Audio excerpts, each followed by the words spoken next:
இந்த வீடு தான் நினைக்கிறேன். லொக்கேஷன் இங்கே தான் காமிக்குது. சரி கால் பண்ணுவோம். சூப்பர், வீட்லேருந்து ஆள் வராங்க. சார் ஒரு நிமிஷம், உங்களுக்கு ஒரு கொரியர் வந்திருக்கு. வாங்க. இந்தாங்க சார். ஒரு நிமிஷம் சார், உங்கள் பேர் ராமநாதன் தானே? அது எங்கள் அண்ணன் ராமநாதன், அவன் தம்பி நான் பூமிநாதன். அப்போ ஓகே, சரி இந்தாங்க.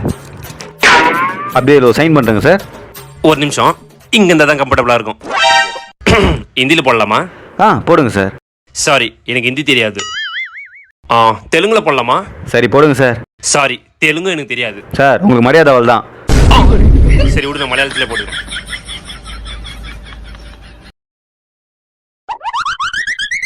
யோ, பார்சல் யார்கிட்டயே கொடுத்துட்டு என்கிட்ட கொடுத்துறோம்னு சொல்லிட்டு இருக்க சார். வாங்கிட்டு கையெழுத்தெல்லாம் போட்டிருக்காங்க பாருங்க சார். பார்த்து போகிறோம், ஃபர்ஸ்ட் கட்சி கட்டுவோம். யோ, எனக்கு தம்பியே இல்லைன்னு சொல்லிக்கிட்டு இருக்கேன், என் தம்பி கையெழுத்து போட்டான்னு சொல்லிக்கிட்டு இருக்கேன் சார். நீங்கள் நல்லா பாருங்க சார், உங்களுக்கு தெரிஞ்சவங்களா தான் சார் இருக்கும்.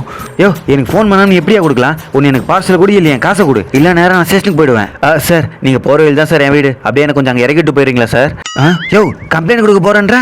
சார் சார் வேணாம் சார், நானே உங்களுக்கு காசு அனுப்பிச்சிடுறேன் சார். உங்கள் ஸ்கேன் காமிங்க. அனுப்பிச்சிடு சார், வரேன். ஐயோ கிட்ட வந்துட்டானே, பேசாத விட்டா சந்தேகப்படுவான். வாங்க தம்பி. நானும் ரொம்ப நேரமா பாத்துக்கிறேன். என்ன தம்பி பிரச்சனைங்க? என் கொரியர் வாங்கின ஒரு நாய் என்னை ஏமாத்திட்டு போயிடுச்சு சார். அட விடுங்க தம்பி, வாழ்க்கைனா சில அடிகள் வீ தான் செய்யும். ஒன்று போனா ஒன்று பேசா கிடைக்க போதே.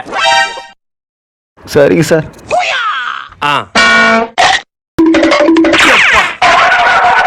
யாருன்னே தெரியாத மனுஷன் நம்மள வந்து மோட்டிவேட் பண்றாரு. அவர் பேர் கூட கேட்க மட்டுமே. சார் உங்க பேர் என்ன சார்? வெங்கடேஷ் தம்பி. கேட்கல. வெங்கடேஷ் வா. கேட்கல சார். அட வெங்கடேஷ் தம்பி. டேய், நீ தான் அந்த கொரியர் வாங்கினது. ஐயோ கண்டுபிடிச்சிட்டடா.